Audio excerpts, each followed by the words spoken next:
Media మిత్రులకు నమస్కారం. ఈరోజు తెలంగాణ రైతాంగానికి, తెలంగాణ నీటి హక్కులకు, తెలంగాణ ప్రజలకి చాలా ముఖ్యమైన అంశంపై గౌరవ ముఖ్యమంత్రి గారి సలహా మేరకు నేను అఖిలపక్షం తెలంగాణలో ఉన్న అందరూ లోక్సభ, రాజ్యసభ, పార్లమెంట్ సభ్యులతో సమావేశం నిర్వహించి పోలవరం బంకచెర్ల ప్రాజెక్టు స్కీమ్ ఏంటిది, కేంద్ర ప్రభుత్వానికి వాళ్ళు ఏమని అప్లికేషన్ పెట్టుకున్నారు, ఏం ప్రపోజల్ పెట్టుకున్నారు, ప్రీ ఫీజిబిలిటీ రిపోర్ట్ ఏంటిది, దానివల్ల మరి తెలంగాణ రాష్ట్రానికి ఏ విధంగా నష్టం జరగబోతుంది, ఇప్పటి వరకు మేము ఏం చర్యలు తీసుకున్నాం, అదేవిధంగా what is the way forward, ఇవన్నీ అన్ని పార్టీల ఎంపీలతోని మేము చర్చించడం జరిగింది. కాంగ్రెస్ పార్టీ నుంచి అందరు ఎంపీలు వచ్చారు. బీజేపీ పార్టీ నుంచి బీజేపీ రాష్ట్ర అధ్యక్షుడు కేంద్ర మంత్రి కిషన్ రెడ్డి గారు నాతో మాట్లాడి వాళ్ళ పార్టీ పక్షాన 2 ఎంపీలని పంపించడం జరిగింది. అదేవిధంగా ఎంఐఎం అసౌద్దీన్ ఓవైసీ గారు వచ్చారు. అదేవిధంగా టీఆర్ఎస్ పార్టీ నుంచి వడ్డీరాజు రవిచంద్ర గారు వచ్చారు. సుదీర్ఘ సమయం తీసుకొని ఆ విషయాన్ని అన్ని విషయాలు ప్రస్తావించడం జరిగింది. అంటే ఇప్పటివరకు ఏమైంది, మేమేం చేసినాం, ఇప్పుడు ఏం చేయబోతున్నాం, మీరు చెప్పండి ఏ విధంగా ముందుకు పోవాలని చెప్పి వాళ్ళ సలహాలు సూచనలు కూడా తీసుకోవడం జరిగింది. మరి ఇప్పుడు దీని బ్యాక్గ్రౌండ్ ఎందుకు, అసలు గోదావరి జలాలు విషయాలు రాయలసీమ తీసుకోవడానికి ఈ ఆలోచన ఎవరు చేసిండ్రు, దీని వెనక ఏముంది అనే విషయాలు కూడా మరి ఇప్పుడు కొన్ని వీడియోలు, కొన్ని పత్రికల్లో వచ్చిన వార్తల ఆధారంగా మీకు తెలియజేయబోతున్నాం. ఇప్పుడు ఆ వీడియోలు ప్లే చేయాల్సిందిగా రిక్వెస్ట్ చేస్తున్నారు. అన్ని కార్నర్స్లో అందరు ప్రజలు బాగుండాలని కోరుకుంటాం. ఎస్, రాయలసీమకు పోయి రాయలసీమకు నీళ్లు రావాలని నేను చెప్పిన మాట వాస్తవం. ఈరోజు కూడా చెప్తా ఉన్నా. ఎవరు వద్దంటున్నారు రాయలసీమకు నీళ్లు? నేను చెప్పింది ఏంది, అక్కడ కృష్ణా నదిలో నీళ్లు లేవు, గోదావరిలో ఉన్నాయి. మేము తెచ్చుకున్నాం, గోదావరి నుంచి తెచ్చుకుంటున్నాము, మీరు కూడా అక్కడి నుంచి తెచ్చుకోండి, మీకు మేము సహకరిస్తామని చెప్పినాం. బేసిన్లు బేసిజాలు అడ్డం పెట్టాము, మీకు సహకరిస్తాము. రాయలసీమ కరువు ప్రాంతము, వాళ్ళకి నీళ్లు రావాలి తప్పకుండా, అది న్యాయం, మీరు తెచ్చుకోండి, మేము అవుట్లెట్ సపోర్ట్ చేస్తామని చెప్పినాం. ఎందుకంటే అంటే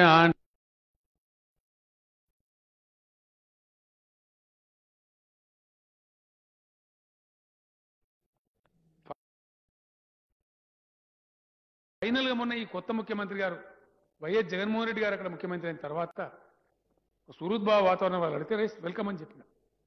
వారు టాక్స్కి వచ్చినారు, చర్చలు జరిగినాయి. నేను నమ్ముతున్నా, నాకు భగవంతుని నమ్మేవాడిని, మంచి ఆలోచన చేస్తే ఫలవంతమవుతుంది అధ్యక్ష.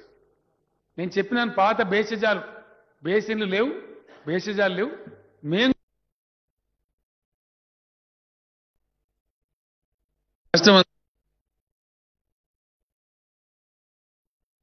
పిలిచి భోజనం పెట్టి కూర్చోబెట్టి, బేసిన్లు లేవు, బేసిజాలు లేవు, బ్రహ్మాండంగా నీళ్ళు వాడుకోండి, మేము వాడుకుంటాం, మీరు వాడుకోండి, ఇరు రాష్ట్రాలకు సరిపోను ఇంకో 1000 టీఎంసీలు ఎక్కువ ఉన్నాయి, పిచ్చి కొట్లాడలు బంద్ చేయండి అని చెప్పినాను.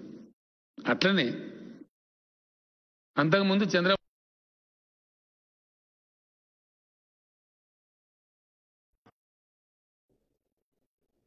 ఎవరో చిల్లరగా కూడా నువ్వు రాయలసీమకు నిలువు అని అనలేదా? ఎందుకు అనలేదు? 100% అన్న. నేను ఖచ్చితంగా చెప్పిన, ఇప్పుడు కూడా చెప్తున్నా. ఎందుకు పోవద్దంటే రాయలసీమకు నీళ్లు, గోదావరిలో సముద్రానికి పోతున్న నీళ్లు, అవి తీసుకొని పొమ్మని చెప్పిన నేను. తప్ప ఎక్సెస్ వాటర్ ఉంది గోదావరిలో, దాన్ని మలుపుకొని రా తీసుకుపోయినని చెప్పినాం. అది బుద్ధిమంతుల మాట కదా, మంచి మాట కదా. మేము కనుక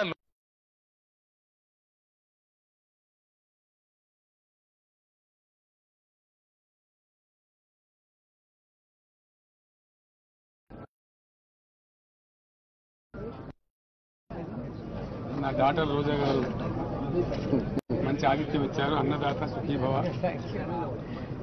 ఊరికే సుఖీభవ కాకుండా రాయలసీమ ప్రాంతానికి డెఫినెట్గా గోదావరి జలాలు కావాల్సిన అవసరం ఉంది. ఇప్పుడు ఇక్కడ ఆంధ్రప్రదేశ్ రాష్ట్రంలో క్రియాశీలకంగా రబస్ట్గా పనిచేసేటువంటి మంచి పట్టుదల ఉండేటువంటి యువ నాయకుడు జగన్మోహన్ రెడ్డి గారు ముఖ్యమంత్రి ఉన్నారు కాబట్టి తప్పకుండా అది సాధ్యమవుతుంది. ఒక ఎల్డర్ బ్రదర్గా జగన్మోహన్ రెడ్డి గారు రాయలసీమ ప్రజల బాధలు నాకు తెలుసు కాబట్టి 100% మా యొక్క ఆశీస్సులు సంపూర్ణ సహకారం 100% ఉంటుంది. ఇప్పటికే నేను ముఖ్యమంత్రి గారు ఆంధ్రప్రదేశ్ మంత్రివర్యులు చాలా మంది వచ్చి చర్చలు కూడా జరిపాం. నీరు ఈరోజు మన కళ్ళ ముందు కనపడతాం. సుమారు 1000 టీఎంసీలు గోదావరి నుంచి పోయింది. ఆల్మోస్ట్ ఇప్పుడు 2 ప్రాజెక్టులు కూడా మనకు శ్రీశైలం సాగర్ ఫుల్ అయిపోయి సముద్రాన్ని నీళ్ళపోయి పరిస్థితి. ఆ నీళ్ళు అట్లా వేస్ట్గా పోకుండా మన ప్రజలకు ఉపయోగపడాలని చెప్పి ఒక పాజిటివ్ నిర్ణయానికి వచ్చాం. ఇది గత 60-70 సంవత్సరాల తెలుగు వాళ్ళ చరిత్రలో ఒక కొత్త అధ్యాయం జగన్ గారు నేను కలిసి లిఖించబోతా ఉన్నాం. ఇందులో కొందరికి అర్థం కాకపోవచ్చు, కొందరికి డైజెస్ట్ కాకపోవచ్చు, కొందరికి జీర్ణం కాకపోవచ్చు, కొందరికి అజీర్తి కావచ్చు. కానీ మేం చేయగలిగింది ఏం లేదు. కానీ ప్రజల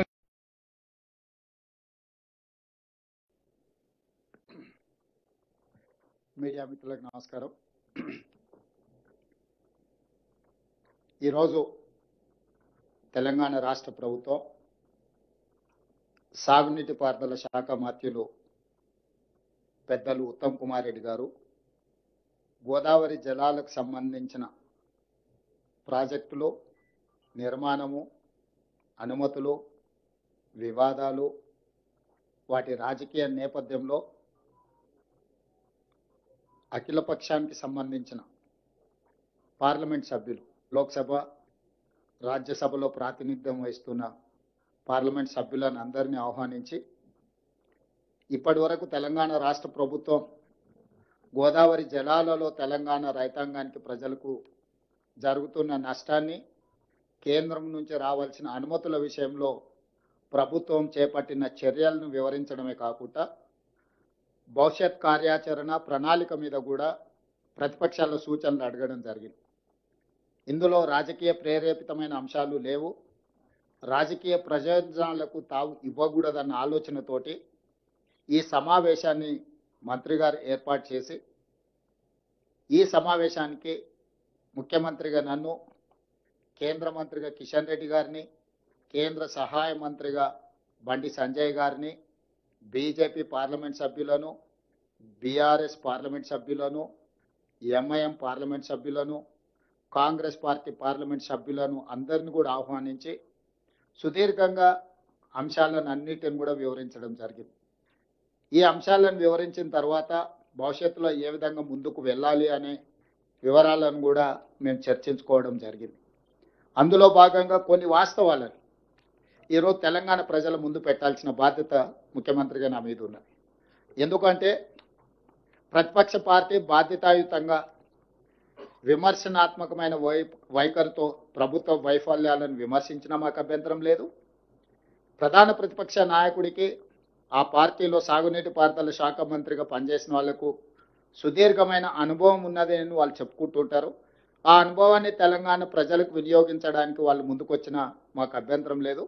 వారు ఇచ్చిన సూచనలు తీసుకోవడానికి కూడా మాకు ఎలాంటి అభ్యంతరం లేదని వివిధ సందర్భాలలో, అది శాసనసభలో కావచ్చు, బహిరంగ సభలలో నేను మా మంత్రివర్గ సహచరులు అందరం కూడా వివరించడం జరిగింది. కానీ దురదృష్టవశాత్తు ఏ అంశం వచ్చినా, ఏ విషయ ప్రస్తావన జరిగినా వాళ్ళకు రాజకీయ ప్రయోజనము, సంకుచిత స్వభావంతో విమర్శలు చేస్తూ ప్రజల్ని తప్పుదోవ పట్టిస్తూ అంశాలను కప్పిపుచ్చి అబద్ధాలను ప్రచారం చేయడంలో ముందు బాగానే నిలబడి ఈరోజు బీఆర్ఎస్ ప్రయత్నం చేస్తుంది. అఖిలపక్ష సమావేశంలో అన్ని పార్టీలకు జరుగుతున్న పరిణామాలు, ప్రభుత్వం దగ్గర ఉన్న సమాచారాన్ని అంతా వివరించినాం. ఇక్కడ ఈ పత్రికా సమావేశంలో ప్రతిపక్ష పార్టీ బీఆర్ఎస్ ఏ విధంగా ప్రజల్ని తప్పుదోవ పట్టిస్తుంది, అధికారంలో ఉన్నప్పుడు ఏ విధంగా మాట్లాడుతుంది, అధికారం దిగిపోయిన తర్వాత ఏ విధంగా మాట్లాడుతుంది, సెంటిమెంటుతోని మళ్ళీ బ్రతకాలి, చనిపోయిన పార్టీని పునరుజ్జీవింపజేసుకోవడానికి శాయశక్తుల ఏ రకంగా అబద్ధ ప్రచారాలతో ముందుకు వెళ్తున్నారో నేను చెప్పదలుచుకున్నాను. దానికి సంబంధించి గోదావరి జలాలు తెలంగాణ రాష్ట్రానికి కృష్ణా నది జలాలు, గోదావరి జలాలే ప్రధానమైన ఆధారం. ఈ రెండు నదీ జలాల వల్ల దాదాపుగా 1 కోటి ఎకరాలు పైగా సాగునీరు అందించి ఈ ప్రాంతాన్ని సస్యశ్యామలం చేయాలన్న ఒక ఆలోచనతోని ఆనాడు కాంగ్రెస్ పార్టీ పండిత్ జవహర్లాల్ నెహ్రూ గారు మొదలుపెట్టిన నాగార్జున సాగర్, శ్రీశైలం, శ్రీరామ్ సాగర్ లాంటి ప్రాజెక్టులు, ఆ తర్వాత రాజశేఖర రెడ్డి గారు ఉన్నప్పుడు కావచ్చు, వివిధ సందర్భాలలో మొదలుపెట్టిన భీమా, నెట్టంపాడు, కోయిల్ సాగరు, కల్వకుర్తి, ఎస్ఎల్బిసి, శ్రీపాద ఎల్లంపల్లి, అదేవిధంగా ఈరోజు సీతారామ పేరు మీద ఇందిరాసాగర్, రాజీవ్ సాగర్, ఇలాంటి ఎన్నో ప్రాజెక్టు ఈ ప్రాంత ప్రజల ప్రయోజనానికి, ముఖ్యంగా రైతాంగాన్ని కాపాడాలి అనంటే, రైతాంగాన్ని కరువు కాటకాల నుంచి బయటకు తీసుకురావాలంటే సాగునీరు ఒక్కటే ఈ ప్రజల్ని కాపాడడానికి ఉపయోగపడుతుంది. తెలంగాణ లైఫ్ లైన్ ఇరిగేషన్ అనే దాన్ని గుర్తించి ఈ ప్రాజెక్టులను కట్టే ప్రయత్నం చేసినాం. కొన్ని పూర్తయినాయి, కొన్ని ఇంకా పనులు సాగుతూ ఉన్నాయి. అయితే ఈ సందర్భంగా 10 సంవత్సరాలు తెలంగాణ రాష్ట్రం వచ్చిన తర్వాత పరిపాలించాం. 10 సంవత్సరాలలో 5 సంవత్సరాలు హరీష్ రావు గారు సాగునీటి పారుదల శాఖ మంత్రి, ఇంకొక 5 సంవత్సరాలు కల్వకుంట్ల చంద్రశేఖరరావు గారు సాగునీటి పారుదల శాఖ మంత్రి. అంటే బీఆర్ఎస్ నాయకులు ఒకే కుటుంబం, ఒకే పార్టీ, వాళ్ళే 10 సంవత్సరాలు ఈ శాఖను నిర్వహించడం జరిగింది. అంటే 10 సంవత్సరాలు ఈ శాఖలను నిర్వహించినప్పుడు సంపూర్ణమైన అవగాహన ఆ పార్టీలో ఎవరికి ఉన్నా లేకపోయినా హరీష్ రావు గారికి, చంద్రశేఖరరావు గారికి ఉండాల్సిన అవసరం ఉందని మేము భావిస్తున్నాం. ఈ సంపూర్ణమైన అవగాహనతోని తెలంగాణ ప్రయోజనాలను కాపాడడానికి ఈ ప్రభుత్వానికి సహకరించిన, సూచనలు చేసిన నిరభ్యంతరంగా ఈ ప్రభుత్వం వాటిని స్వీకరించడానికి సిద్ధంగా ఉంది. కానీ దురుద్దేశంతో బురద చల్లడం ద్వారా ఈ ప్రభుత్వాన్ని దోషిగా నిలబెట్టి రాజకీయ ప్రయోజనాలు పొందాలని ఏదైతే ప్రయత్నం చేస్తుందో ఆ నేపథ్యంలోనే చాలా సందర్భాలలో రేవంత్ రెడ్డి గారు మాట్లాడట్లేదు. ఎందుకు మౌనంగా ఉన్నాడు? రేవంత్ రెడ్డి గారు ఎందుకు ఈ విషయాలను ప్రశ్నించడం లేదు? ఇట్లా తనదైన శైలిలో వారు మాట్లాడడం మొదలుపెట్టారు. అందుకే ఈరోజు మాట్లాడుతున్న హరీష్ రావు గారు, మాజీ సాగునీటి పారుదల శాఖ మంత్రి గారు, మీరు సాగునీటి పారుదల శాఖ మంత్రిగా ఉన్నప్పుడు, చంద్రశేఖరరావు గారు ముఖ్యమంత్రిగా ఉన్నప్పుడు కేంద్ర ప్రభుత్వం ఏర్పాటు చేసిన అపెక్స్ కౌన్సిల్ సమావేశంలో మీరు పాల్గొని ఏం మాట్లాడినారు, ఏం మీటింగ్ మినిట్స్ రికార్డ్ చేసినారో అక్కడి నుంచి మొదలు పెడతాను నేను. ఈ గోదావరి జలాలకు సంబంధించి, కృష్ణానది జలాలకు సంబంధించి ఆనాడు 2016 21/9/2016 శ్రమశక్తి భవన్, న్యూఢిల్లీ ఈ మీటింగ్ అపెక్స్ కౌన్సిల్ సమావేశంలో శ్రీ కుమారి ఉమాభారతి గారి జలశక్తి మినిస్టర్గా వారి అధ్యక్షత వహిస్తే, చంద్రబాబు నాయుడు గారు, చంద్రశేఖరరావు గారు ఇరు రాష్ట్రాల ముఖ్యమంత్రులుగా ఇందులో పాల్గొన్నారు. ఈ సమావేశంలో ఆంధ్రప్రదేశ్ సాగునీటి పారుదల శాఖ మంత్రిగా దేవినేని ఉమామహేశ్వరరావు గారు, తెలంగాణ సాగునీటి పారుదల శాఖ మంత్రిగా హరీష్ రావు గారు ఈ సమావేశంలో పాల్గొన్నారు. ఈ సమావేశంలో చాలా విషయాలు కృష్ణా నది మీద, గోదావరి నది మీద, అదేవిధంగా Krishna river management board, Godavari river management board నిర్వహణ, ప్రాజెక్టుల నిర్మాణము, ప్రాజెక్టులకు సంబంధించిన అనుమతుల మీద సుదీర్ఘమైన చర్చలు జరిగినాయి. దానికి సంబంధించి 8 పేజీల మీటింగ్ మినిట్స్ రికార్డ్ చేసి, ఈ 8 పేజీలలో 6వ పేజీలో 2వ పారాగ్రాఫ్లో దీంట్లో honourable chief minister of Telangana stated before the apex council that, second పారాగ్రాఫ్లో ఏముంది అని అంటే, for the existing ongoing and proposed projects in both the states of Krishna River, more than 1000 TMC of water is required. On the other hand, more than 3000 TMC is going waste into sea every year in Godavari River. Hence, we emphasize that as water is available, it has to be decided how best it can be utilized properly. He stressed the need for developing understanding between the two states by sitting together and amicably setting these issues. ఇది చంద్రశేఖరరావు గారు, చంద్రబాబు నాయుడు గారు, ఉమాభారతి గారి నేతృత్వంలో ఢిల్లీ శ్రమశక్తి భవన్లో సమావేశాన్ని ఏర్పాటు చేసి ఈ గోదావరి జలాలను, కృష్ణానది జలాలను ఏ విధంగా వినియోగించుకోవచ్చో అని చర్చించి, ఈ సమావేశంలో ఆనాటి తెలంగాణ ముఖ్యమంత్రి చంద్రశేఖరరావు గారు ఒక అంశాన్ని ఈ సమావేశంలో అధికారికంగా మీటింగ్ మినిట్స్లోకి తీసుకొచ్చారు. ఏమని?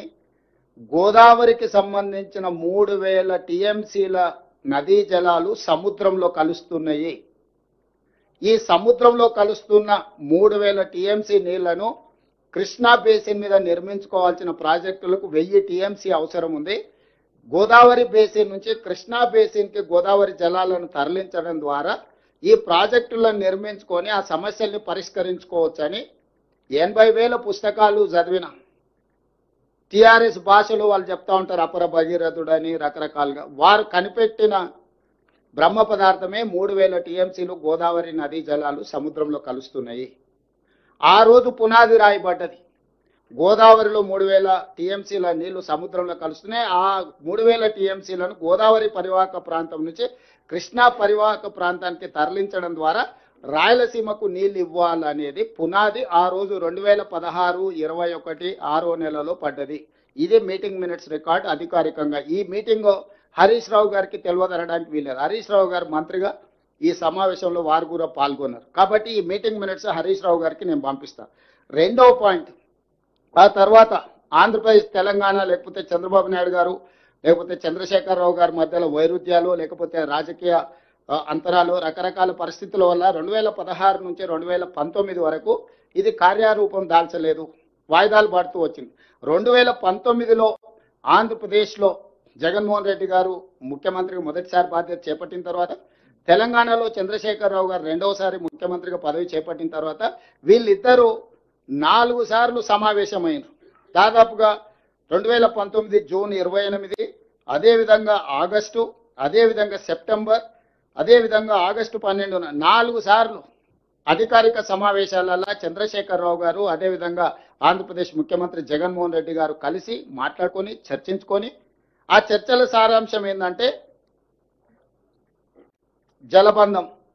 ఆనాటి పత్రికలు చాలా వరకు మీకు అన్ని ఉన్నాయి, అవి చూపిస్తాను. లేకపోతే ఆ పేపర్లు ఈ పేపర్లు గోదావరిలో సాగుదాం, ఇది వీటికి సంబంధించి ఒకవేళ వేరే పత్రికల మీద వాళ్ళకి ఏదైనా అనుమానం ఉంది లేకపోతే వేరే పత్రికలలో రాస్తే మేము వాటిని ఆమోదించమని అనొచ్చు. కానీ నమస్తే తెలంగాణ ఇది పెద్దన్నగా సహకరిస్తా. నమస్తే తెలంగాణ హెడ్లైన్ బ్యానర్ ఐటమ్. పట్టుదల ఉన్న సీఎం జగన్తో సాధ్యం, రతనాల సీమగా మార్చేందుకు సహకరిస్తాం. అదేవిధంగా ఈరోజు వారు దీనికి సంబంధించి పూర్తి స్థాయిలో 3 గంటలు చర్చించి గోదావరి జలాలను ఏ విధంగా రాయలసీమకు తీసుకెళ్లాలి, అదేవిధంగా స్నేహగీతిక ఇట్లాంటి హెడ్లైన్స్ తోని గోదావరి కృష్ణా జలాల సంపూర్ణ వినియోగం, నదీ జలాల వివాదాల పరిష్కారం, గోదావరి జలాలు రాయలసీమకు తరలింపు, వీటికి సంబంధించి పూర్తి స్థాయిలో చర్చించుకున్నారు. అక్కడ రెండోసారి దీని మీద చర్చ జరిగింది. దీనికి సంబంధించి వీళ్ళిద్దరు చర్చల సారాంశం పత్రికలకు ఆ రాష్ట్రానికి సంబంధించిన తెలంగాణ రాష్ట్రానికి సంబంధించిన మంత్రులు వివరించారు. ఆ మంత్రులు ఎవరు? ఇరు రాష్ట్రాల సీఎం సమావేశం వివరాలను వెల్లడిస్తున్న తెలంగాణ మంత్రి ఈటల రాజేందర్ గారు, పక్కన బుగ్గన రాజేంద్రనాథ్ రెడ్డి. ఇచ్చిపుచ్చుకుందాం తెలంగాణ ఏపీ మంత్రులు రాజేందర్ అండ్ రాజేంద్రనాథ్ రెడ్డి. అంటే స్పష్టంగా సీమకు గోదావరి పత్రికలలో వచ్చింది. శ్రీశైలాన్ని తరలించాం తెలుగు రాష్ట్రాలు, ఏ రకంగా వీళ్ళు నీళ్లను రాయలసీమకు తరలించాలని చెప్పి చర్చించుకున్నారు. ఆ రోజు మంత్రివర్యులు ఈటల రాజేందర్ గారు, బుగ్గన రాజేంద్రనాథ్ రెడ్డి గారు పత్రికా సమావేశం పెట్టి ప్రజలకు వివరించారు. నష్టం తక్కువ, లాభం ఎక్కువ. గోదావరి జలాలను రాయలసీమ ప్రాంతానికి తరలించడం ద్వారా, కృష్ణా పెన్నా బేసిన్కు తరలించడం ద్వారా నష్టం తక్కువ, లాభం ఎక్కువ అని ఇద్దరు ముఖ్యమంత్రులు కూర్చొని ప్రగతి భవన్లో 2 గంటలకు పైగా సమావేశమైన జగన్మోహన్ రెడ్డి గారు, అదేవిధంగా చంద్రశేఖరరావు గారు. తెలంగాణ నడిగడ్డ ప్రగతి భవన్లో ఆంధ్రప్రదేశ్ ముఖ్యమంత్రి, తెలంగాణ ముఖ్యమంత్రి కూర్చొని గోదావరి జలాలను రాయలసీమ పెన్నా ప్రాంతానికి కృష్ణా బేసిన్కు తరలించాలని, అదేవిధంగా నిధులు ఇవ్వాల్సిందిగా కేంద్రాన్ని కోరుదాం, పుచ్చుకునే ధోరణితో ముందుకెళ్దాం. అంటే ఒకవేళ డబ్బులు కేంద్ర ప్రభుత్వాన్ని అడుగుదాం, ఇవ్వకపోతే మనమే సొంతంగా కట్టుకుందామని చెప్పి వాళ్ళిద్దరు కలిసి మాట్లాడుకొని ముందుకెళ్ళిండ్రు. తక్కువ నష్టం, ఎక్కువ భూసేకరణతో గోదావరి కృష్ణా నదుల అనుసంధానం. సో ఈ రకంగా ఈరోజు ఇంత స్పష్టంగా రాయలసీమను రతనాల సీమగా మారుస్తా, ఇవన్నీ కూడా చంద్రశేఖరరావు గారు స్వయంగా మాట్లాడిన మాటలు. ఇప్పుడు నేను తెలంగాణ ప్రజలకు వివరించదలుచుకున్నా. 2016లో చంద్రబాబు నాయుడు గారు, చంద్రశేఖరరావు గారు కేంద్ర ప్రభుత్వం ఏర్పాటు చేసిన అపెక్స్ కౌన్సిల్ సమావేశంలో స్పష్టంగా గోదావరి నదిలో 3,000 టీఎంసీల నీళ్లు సముద్రంలో కలుస్తున్నాయి. వాటిని రాయలసీమ ప్రాంతానికి సంబంధించిన కృష్ణా పెన్నా బేసిన్కు తరలించడం ద్వారా కరువు ప్రాంతాలను సస్యశ్యామలం చేస్తామని ఆ రోజు అక్కడ మాట్లాడినరు. దాన్ని ముందుకు తీసుకెళ్లాలని చంద్రశేఖరరావు గారి మొట్టమొదట ప్రతిపాదించింది. ఈ రోజు ఏదైతే గోదావరి బంకంచెర్ల ఆంధ్రప్రదేశ్ చంద్రబాబు నాయుడు గారు మొదలు పెట్టినరో 2016లో చంద్రశేఖరరావు గారు చంద్రబాబు నాయుడు గారు మాట్లాడుకున్న ప్రాతిపదికనే ఈ రోజు వాళ్ళ ప్రాజెక్టును ముందుకు తీసుకెళ్ళి 2019లో జగన్మోహన్ రెడ్డి గారు చంద్రశేఖరరావు గారు పూర్తి స్థాయిలో మాట్లాడుకొని ప్రాజెక్టు డిపిఆర్లు అన్ని రెడీ చేసి పెద్దన్నగా సహకరిస్తాను చంద్రశేఖరరావు గారు చెప్పడమే కాకుండా రాయలసీమ పర్యటన సందర్భంగా శ్రీమతి రోజా గారి ఇంటి దగ్గర ఏం మాట్లాడినో ఇప్పుడు వారు ఇప్పుడు వివిధ సందర్భాలలో ఏం మాట్లాడినో మీకు చూపించిన. ఇప్పుడు వారు ఇంత స్పష్టంగా గోదావరి జలాలను రాయలసీమకు సంబంధించిన కృష్ణా బేసిన్ పెన్నా బేసిన్కు తరలించడం ద్వారా రాయలసీమను రతనాల సీమలుగా చేస్తా అని చెప్పిన తర్వాత బేసిన్లు లేవు, భేషజాలు లేవు, మేము కలిసి పనిచేస్తాం, కలిసి ముందుకు సాగుతాం, సమర్థుడైన యువకుడు ఆంధ్రప్రదేశ్ ముఖ్యమంత్రిగా జగన్మోహన్ రెడ్డి గారు ఉన్నారు, నేను పెద్దనగా పూర్తిగా సహకరిస్తానని చంద్రశేఖరరావు గారు చెప్పిండ్రు. నేను ఇప్పుడు మీడియా మిత్రుల ద్వారా బీఆర్ఎస్ నాయకులను అడుగుతున్నా, చంద్రశేఖరరావు గారిని అడుగుతున్నా, మీరు ఇంత విస్పష్టంగా 2016లో 2019లో వివిధ సందర్భాలలో శాసనసభలో బహిరంగ సభలలో స్పష్టంగా గోదావరి జలాలను రాయలసీమ అదేవిధంగా పెన్నా ప్రాంతానికి తరలించడానికి ఆమోదించి ప్రాజెక్టును ప్రారంభించడానికి అవకాశం కల్పించి ప్రోత్సహించిన మీరు ఈ రోజు ఆ ప్రాజెక్టును మొదలు పెడతామని ఆంధ్రప్రదేశ్ చంద్రబాబు నాయుడు గారు అన్న మరుక్షణం నేను పెద్దలు ఉత్తమ్ కుమార్ రెడ్డి గారు ఢిల్లీకి వెళ్ళి జలశక్తి మినిస్టర్ సిఆర్ పాటిల్ గారికి ఫిర్యాదు చేసినాం, ఆర్థిక మంత్రి గారి దృష్టికి తీసుకెళ్లినాం, గోదావరి రివర్ మేనేజ్మెంట్ బోర్డుకు అఫీషియల్గా నేను ఈ మధ్యకాలంలో మన జలసౌదాకు ఉద్యోగస్తులకు వాళ్ళకు నియామక పత్రాలు అందజేసినప్పుడు డైరెక్ట్గా అక్కడికి వెళ్ళి గోదావరి రివర్ మేనేజ్మెంట్ బోర్డు దగ్గర పోయి నేను ముఖ్యమంత్రిగా అదేవిధంగా మా మంత్రి అధికారులను తీసుకెళ్లి గోదావరి రివర్ మేనేజ్మెంట్ బోర్డు అధికారులను కలిసి ఆంధ్రప్రదేశ్ ప్రభుత్వము ఆంధ్రప్రదేశ్ ముఖ్యమంత్రి చంద్రబాబు నాయుడు గారు గోదావరి జలాలను బంకంచెర్ల వరకు తరలించడానికి 200 టీఎంసీల ప్రాజెక్టును ప్రణాళిక చేసిండు. పరోక్షంగా ఇంకొక 100 టీఎంసీలు, ఇది 200 టీఎంసీల ప్రాజెక్టు కాదు, ఇది 300 టీఎంసీల ప్రాజెక్టు. 300 టీఎంసీలకు సివిల్ వర్కులన్నీ కంప్లీట్ చేస్తుండు, పంపులు మాత్రం ఇనీషియల్గా 200 పెడుతుండు, తర్వాత ఇంకొక 100 టీఎంసీలకు కూడా అన్ని రెడీగా చేసుకున్నాడు. అంటే ఎప్పుడైనా పంపులు తీసుకొచ్చి ఫిట్ చేసుకోవచ్చు. సో కాలువలు కానీ లేకపోతే టన్నెల్స్ కానీ లేకపోతే రిజర్వాయర్లు కానీ 300 టీఎంసీలకు సంబంధించిన ప్రణాళికలు సిద్ధం చేసుకొని ఈ వరద జలాలను లిఫ్ట్ చేసే కాడ ఇప్పుడు 200 టీఎంసీలను మాత్రమే లిఫ్ట్ చేయడానికి అవసరమైన పంపు సెట్లు పెట్టుకుంటున్నాడు. ఇది 200 టీఎంసీల ప్రాజెక్టు కాదు, ఇది 300 టీఎంసీల ప్రాజెక్టు. ఆనాడు చంద్రశేఖరరావు గారు 400 టీఎంసీలకు ప్రతిపాదన ఇచ్చిండు. 400 టీఎంసీలు తరలిస్తే 100 రోజుల్లో రోజుకు 4 టీఎంసీలు తరలిస్తే 400 టీఎంసీలు వస్తే 400 టీఎంసీలు వస్తే కృష్ణా బేసిన్లో ఉన్న రాయలసీమకు అదేవిధంగా పెన్నా బేసిన్లో ఉన్న నెల్లూరు ప్రకాశం ప్రాంతాలకు కూడా నీళ్లు తరలించవచ్చు, ఆ ప్రాంతం బాగుపడుతుంది, పంటలు పండుతాయని చంద్రశేఖరరావు గారు వారికి సూచన చేసిండు. ఏ కారణాల చేతనో చంద్రబాబు నాయుడు గారు మొదటి విడతగా 200 టీఎంసీలు, మళ్ళీ విడతగా 300 టీఎంసీలు, ఇంకొక 100 టీఎంసీలు కూడా ఈ విధంగానే ఊరుకుంటే మళ్ళొకసారి చంద్రశేఖరరావు గారు వారికి ఇక కానివ్వండి అని చెప్పిండనంటే 400 తీసుకుపోయినా ఆశ్చర్యం లేదు.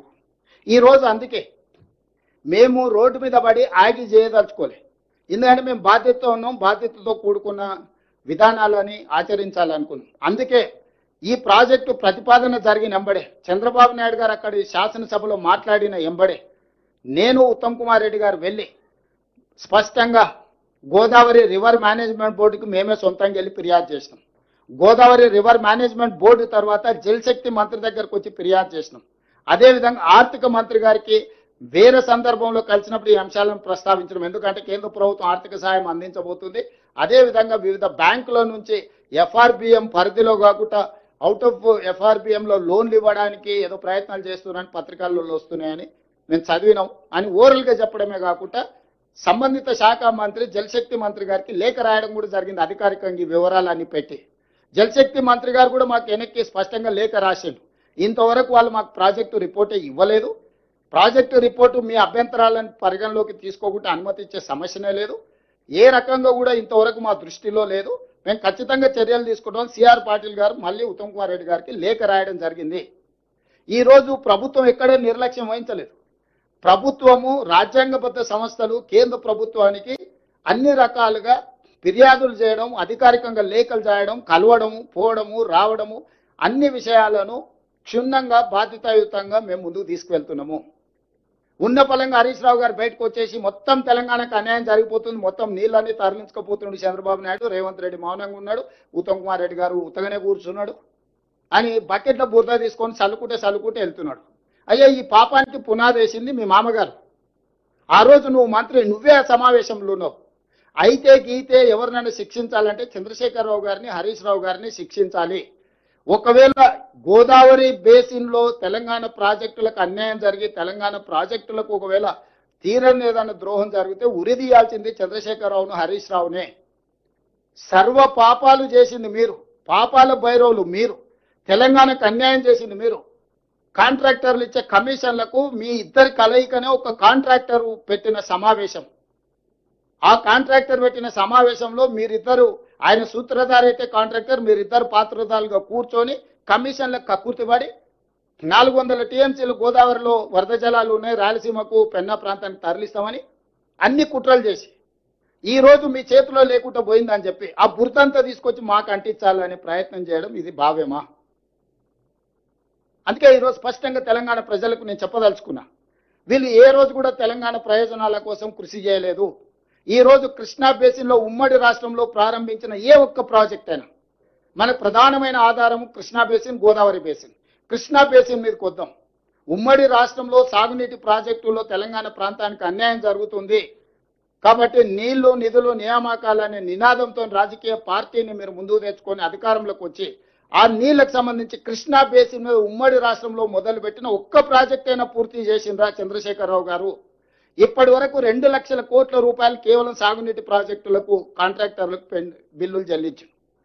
పాలమూరు జిల్లాలో మొదలైన ఏ ప్రాజెక్ట్ అయినా భీమా, నెట్టంపాడు, కోయిల్ సాగర్, కల్వకుర్తి, పాలమూరు రంగారెడ్డి ఎత్తిపోతల, నల్గొండలో ఎస్ఎల్బిసి, అదేవిధంగా ఇంకా మిగతా ప్రాజెక్టులు ఆ నుంచి ముందుకు వెళ్తే ఖమ్మం జిల్లాలో ఉన్న ఇందిరాసాగర్ లేకపోతే రాజీవ్ సాగర్ లాంటి ప్రాజెక్టులు, గోదావరి బేసిన్లో మొదలుపెట్టిన ప్రాణహిత చేవెళ్ళ కావచ్చు, ఇతర ప్రాజెక్టులు కావచ్చు, దేవాదులు కావచ్చు, సమ్మక్క సారలక్క కావచ్చు, ఏ ఒక్క ప్రాజెక్ట్ అయినా ఈ 10 సంవత్సరాలలో మీరు పూర్తి చేసిండ్రా? ఆనాడు తుమ్మిడిహెట్టి దగ్గర మొదలుపెట్టి ప్రాజెక్టు కట్టినుంటే అసలు లిఫ్టులు లేకుండానే గ్రావిటీతోనే ఈరోజు ప్రాజెక్టులన్నీ కంప్లీట్ అయ్యి మొత్తం ఉత్తర తెలంగాణ సస్యశ్యామలం అయ్యేది ఉండే. కానీ కాసుల కక్కుర్తితోటి తుమ్మిడేటి దగ్గర కట్టకుండా వదిలేసి అబద్ధాలు ప్రచారం చేసి మేడిగడ్డ, సుందిల్ల, అన్నారం లిఫ్టులు కట్టి పంపులు పెట్టి మీరు కట్టుడు కూలుడు 3 ఏళ్లలో జరిగిపోయింది. 1,00,000 కోట్లు ఆవిరైపోయినాయి. ఈరోజు 1,00,000 కోట్లు ఖర్చు పెట్టిన ప్రాజెక్టు 1,00,000 ఎకరాలకు కూడా నీళ్ళు ఇవ్వలేదని అంటే మిమ్మల్ని ఏమనాలి? ఈరోజు విచారణను ఎదుర్కొంటున్న సందర్భంలో, వాస్తవాలు బయటకు వస్తున్న సందర్భంలో తెలంగాణ ప్రజల్ని తప్పుదోవ పట్టించాలని చెప్పి లేనిది ఉన్నట్టుగా మొత్తం ఒక అబద్ధాన్ని ప్రచారం చేసి ఈ అబద్ధాల ముసుగులో మీరిద్దరు బతికి బట్టగట్టాలనే ప్రయత్నం చేస్తున్నారు. నేను అడుగుతున్న సూటిగా సాగునీటి ప్రాజెక్టుల మీద ఇప్పటి వరకు 2 లక్షల కోట్ల రూపాయలు బిల్లులు చెల్లించారు. ఇంకొక 2 లక్షల కోట్ల రూపాయలకు టెండర్లు పెండింగ్ ఉన్నాయి. ఈ రోజు రాష్ట్ర ఆర్థిక పరిస్థితి ఎట్లుందో నేను మళ్ళీ చెప్పాల్సిన అవసరం లేదు. ఈ రోజు ఒక 1000 కోట్లు ప్రతి నెల సాగునీటి ప్రాజెక్టులు ఖర్చు పెట్టి ఎట్లయినా వీటిని పూర్తి చేద్దామంటే 500 కూడా ఇవ్వలేని పరిస్థితి వచ్చింది రాష్ట్ర ఆర్థిక పరిస్థితి. 10 ఏళ్ళు 2 లక్షల కోట్ల రూపాయలు ఖర్చు పెడితే 1500 కోట్లతోని పూర్తి కావాల్సిన కల్వకుర్తి పూర్తి కాలేదు, 500-600తో పూర్తి కావాల్సిన కోయిల్ సాగర్ కానీ, భీమా కానీ, నెట్టంపాడు కానీ పూర్తి కాలేదు. దేవాదులు అక్కడనే ఉంది, కాంతానపల్లి అక్కడనే ఉంది, సమ్మక్క సారలకు అక్కడనే ఉంది, ప్రాణహిత చేవల్ల ఎడారిగా మారింది, తుమ్మిడిహెట్టి దగ్గర తట్ట మట్టి కూడా తీయలేదు. మొత్తం ప్రాజెక్టులను గాలికి వదిలేసి ఏడ పంపులు పెట్టి ఏడ లిఫ్టులు పెడితే ఏడ మా ఇల్లు నిండుతుందో అని ఒక ప్రణాళికబద్ధంగా మొత్తం రాష్ట్రాన్ని ఆర్థిక వ్యవస్థను దోసుకొని ఈరోజు అక్కసుతోని, అసూయతోని అబద్ధాల ప్రచారం కల్పించి నిరంతరం 24 గంటలలో 18 గంటలు కష్టపడి సీతారామకు నీటి కేటాయింపులు మేము తెచ్చినాం, సమ్మక్క సారలకు ఒక కొలిక్కి పట్టుకొచ్చినాం, పాలమూరు రంగారెడ్డి ఎత్తిపోతల నీటి కేటాయింపులను ఒక కొలిక్కి పట్టుకొచ్చినాం, కల్వకుర్తి ప్రాజెక్టును పూర్తి చేసే ప్రయత్నం చేస్తున్నాం. ఈ రోజు సంగంబండ నుంచి అన్ని ప్రాజెక్టులను పూర్తి చేయడానికి ప్రయత్నం చేస్తాం. ఎస్ఎల్బిసి 42 కిలోమీటర్ల టన్నెల్ 30 కిలోమీటర్లు కాంగ్రెస్ కంప్లీట్ అయితే సంవత్సరానికి 1 కిలోమీటర్ కొడితే కంప్లీట్ అయ్యేది. గ్రావిటీతో 3,60,000 ఎకరాలకు ఫ్లోరైడ్ ప్రాంతమైన నల్గొండకు నీళ్ళు వస్తాయి అనుకుంటే దాన్ని అక్కడ పడవ పెట్టిన దాంట్లో కమిషన్లు రావాలి. మనమే కష్టపడి తిరిగి ప్రారంభిస్తే అనుకోకుంటే దుర్ఘటన జరిగితే అక్కడ మనుషులు చచ్చిపోతే పైశాచిక ఆనందం. అసలు వాళ్ళ కళ్ళలో మనుషులు చచ్చిపోయినప్పుడు ఎప్పుడైనా హరీష్ రావు గారి ఫేస్ చూడండి, కేటీఆర్ ఫేస్ చూడండి, ఇట్లా వెలిగిపోతుంటుంది, ఇట్లా బల్బు 1000 వోల్టుల బల్బు లాగా. ఎక్కడైనా మనిషికి బాధ ఉంటుంది. మన మనుషులం రోడ్డు మీద కాకి చచ్చిపోయి కనిపిస్తే కూడా అరే మా కాకి చచ్చిపోయింది కదా అని ఒక నిమిషమన్నా మనం సానుభూతి చూపిస్తాం. పిల్లలు చచ్చిపోతే అదే పైశాచిక ఆనందం. ఎక్కడైనా యాక్సిడెంట్లో ఎవరైనా మనుషులు చచ్చిపోతే అదే పైశాచిక ఆనందం. ఎక్కడైనా పనులు చేస్తుంటే కార్మికులు చచ్చిపోతే అదే పైశాచిక ఆనందం. మీ పార్టీ అకౌంట్లోనే 1,500 కోట్ల రూపాయలు ఉన్నాయి. ఎవరిచ్చిండ్రు అవి? తెలంగాణ ప్రజలు ఇచ్చినవే కదా. అందులోకి వెళ్ళి ఆ కుటుంబానికో 10 లక్షలు, ఆ కుటుంబానికో 10 లక్షలు, ఆ కుటుంబానికో 10 లక్షలు, ఈ దురదృష్టవశాత్తు ప్రమాదంలో చచ్చిపోయిన పేదలకు పంచిపెడతారని ఈ 18 నెలలు చూసిన. 10 పైసలు పిల్లికి కూడా బిచ్చం పెట్టరు. రోడ్డు మీద 10 పైసలు ఒకవేళ కనిపిస్తే కూడా బండి పక్క కాపి రోడ్డు పక్కనాక 10 పైసలు కూడా తీసుకొని జేబులు వేసుకొని పోయే లక్షణాలు ఉన్న మీరు ఈరోజు తెలంగాణ ప్రయోజనాల గురించి మీరు మాట్లాడుతుర్రా? ఈరోజు మాకు బాధ్యత లేదన్నట్టుగా మమ్మల్ని ఏదో బద్నాం చేయాలనే చిల్లర ప్రయత్నం. హరీష్ రావు గారు చిల్లర ప్రయత్నాలు మానేసేయి. చిన్నపిల్లగాని కాదు, నువ్వు 10 సంవత్సరాలు మంత్రిగా పనిచేసినావు, ఉమ్మడి రాష్ట్రంలో మంత్రిగా పనిచేసినావు, వయసు మీద పడ్డది, జుట్టు తెల్లబడ్డది, కొంచెం హుందాగా వ్యవహరించు. వాస్తవాలు ఉంటే మాట్లాడి. ఇవ్వాలి నేను ఇవన్నీ చెప్తున్నా. ఇవాళ ఈ మీటింగ్ మినిట్స్, ఇన్ని పేజీల మీటింగ్ మినిట్స్ ఇవాళ బయట పెడుతుంది. తలకాయ ఎక్కడ పెట్టుకుంటావు హరీష్ రావు గారు? ఎన్ని రోజులు అబద్ధాలతో బతుకుతారు? జీవితాంతం కుటుంబం అంతా అబద్ధాలు చెప్పే బతుకుతారా? మేము మాట్లాడతలేం కదా, మౌనంగా ఉన్నాం కదా అని మా చేతగాని పని అనుకుంటురా? మేం పని చేయాలా? ఈ రోజు ప్రతిపక్షంలో ఉన్నప్పుడు పోరాటం చేసినాం, పాలకపక్షంలో ఉన్నప్పుడు మా బాధ్యత నిర్వహించాలి, పని చేయాలని చెప్పి పని చేయడానికి నిరంతరం ప్రయత్నం చేస్తున్నాం. మేము ఎప్పుడు ఢిల్లీకి వెళ్ళినా ఢిల్లీలో ఏముందా మాకు? ఢిల్లీ కేంద్ర ప్రభుత్వానికి కొన్ని సబ్జెక్ట్స్ ఉంటాయి, రాష్ట్ర ప్రభుత్వానికి కొన్ని సబ్జెక్ట్స్ ఉంటాయి, కేంద్ర రాష్ట్ర ప్రభుత్వాలకు కొన్ని సబ్జెక్ట్స్ ఉంటాయి. కేంద్ర ప్రభుత్వం నుంచి అనుమతులు తెచ్చుకోవాలంటే పొయ్యి కలవకుంటే అనుమతులు ఎట్లకెళ్ళి వస్తాయి? మేము డెట్ రీస్ట్రక్చర్ చేసుకోవాలి. నువ్వు అడ్డగోలుగా 11% అప్పులు తెచ్చినాం, దాన్ని 7% తగ్గించాలంటే కేంద్ర మంత్రిని కలవాల్సిన అవసరం లేదా? ఎన్విరాన్మెంటల్ ఇష్యూస్లో రోడ్లు, చిన్న చిన్న రోడ్లు కూడా ఫారెస్ట్ ఏరియాలో 10 ఏళ్ల నుంచి రోడ్లు ఆగిపోయినాయి. ఎన్విరాన్మెంట్ మినిస్టర్ని కలవకుంటే అనుమతులు వస్తాయి? ఈ రోజు రీజనల్ రింగ్ రోడ్ మనం నిర్మించుకోవాలనుకుంటున్నా, ఆ మంత్రిని సర్ఫేస్ మినిస్టర్ని కలవకుంటే అనుమతులు వస్తాయి? ఈ రోజు మెట్రో అనుమతి తెచ్చుకోవాలనుకున్నాం, ప్రధానమంత్రిని కలవకుంటే మెట్రో అనుమతి వస్తుందా? ఈ రోజు మూసి ప్రక్షాళన చేసుకోవాలనుకుంటున్నాం, దానికి సంబంధించిన అనుమతులు నిధులు తెచ్చుకోవాలంటే ఎవరిని కలవాలి? నువ్వు ఇవన్నీ ఇస్తావా చెప్పు? రోజు ఆడికే వస్తాం, ఎర్రవల్లి ఫామ్ హౌస్కి వచ్చి కూర్చుంటాం, కూర్చేసుకొని కూర్చుంటాం. వంతుల వారిగా నేను ఉత్తమైన డ్యూటీ చేస్తాం, ఒకరి తర్వాత ఒకరం. అన్ని మీరే ఎట్లాగ ఉన్నాయి కదా. 10 పైసలు మితికి ఇవ్వండి, 50,000 కోట్లు ఏమవుతుంది? సంపాదించింది ఇద్దరు బాబామర్దలు అనుకుంటే ఒక 50,000 కోట్లు ఒక లెక్కనా? బాండ్స్ రాసిస్తాం రాష్ట్ర ప్రభుత్వం నుంచి. 10 పైసలు మితికి ఇయ్యండి. ఏడ దాచుకుంటారు? దాచిపెట్టుకొని టెన్షన్తో బీపీ షుగర్లు లో బీపీ వచ్చేసి హాస్పిటల్ వాడాల్సి వస్తుంది, దాచుకుని ఎవరు దొంగ ఎత్తుకపోతాడో అని. ఎందుకు వస్తున్నాయి లో బీపీ షుగర్లు? అడ్డగోలుగా సంపాదించి అవి ఎవడొచ్చి పట్టుకుంటాడో అని టెన్షన్తో వస్తున్నాయి. ఇట్లాంటి నీచమైన మనస్తత్వం ఉన్న ప్రతిపక్ష నాయకులు ఉండడం దురదృష్టకరము. ఈరోజు సమావేశం ఏర్పాటు చేస్తే దామోదర్ రావు రాడు, సురేష్ రెడ్డి రాడు, పాపం అమాయకుడు గాయత్రి రవిని పంపించాడు. ఏం చెప్తాం ఆయనను? పాపం ఆయన బాధలు ఆయనే మాట్లాడితే ఒక రాసి కాగితం రాసి పంపించారు, ఇదే చదువు అని. అది చదివినాక మాట్లాడితే ఆయనకి ఏం తెలుస్తలేదు. ఇక లేదు వాకౌట్ అన్నాడు. మనం వాకౌట్ల కోసం సమావేశం విలువలే కదా, మాట్లాడుకోనికే పిలిచినాం, సూచన తీసుకోనికే పిలిచినాం.